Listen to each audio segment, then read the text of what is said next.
కార్యక్రమం అనేది చేపట్టడం అనేది జరిగింది.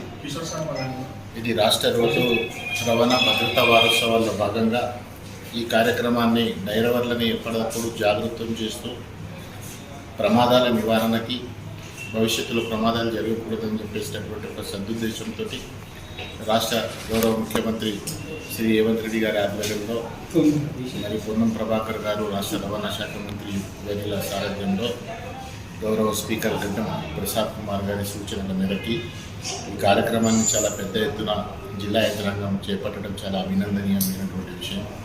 ఇలాంటి శిబిరాల్ని, ఇలాంటి కార్యక్రమాల్ని వాహన చోదకులు, డ్రైవర్లు ఎవరైతే ఉంటారో వాళ్ళు సద్వినియోగం చేసుకోవాల్సినటువంటి అవసరం ఉంది. తద్వారా రోడ్డు ప్రమాదాల నివారణ కార్యక్రమంలో వాళ్ళ భాగస్వామ్యాన్ని వాళ్ళు నిరూపించుకోవాల్సినటువంటి అవసరం ఉంది.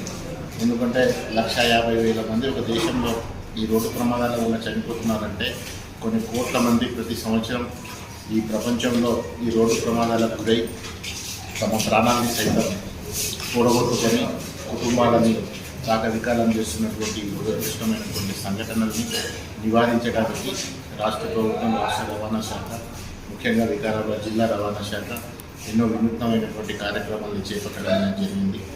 జాతీయ రోడ్డు భద్రతా మాసోత్సవాల్లో భాగంగా వికారాబాద్ జిల్లా ఆర్టీఓ ఆఫీస్ నందు డ్రైవర్లకు, స్కూల్ బస్ డ్రైవర్లకు కానీ ప్రైవేట్ డ్రైవర్లకు కానీ ఉచిత కంటి చికిత్స కండక్ట్ చేస్తాము. దీనికి ఆర్టీఏ మెంబర్ శ్రీ జాఫర్ గారిని కూడా వచ్చి వారి చేతుల మీదుగా ప్రారంభించడం జరిగింది. అదేవిధంగా ఈరోజు దీంతో పాటు మాకు ఆర్టీఏ మెంబర్ గారు సూచనలు పొందించారు.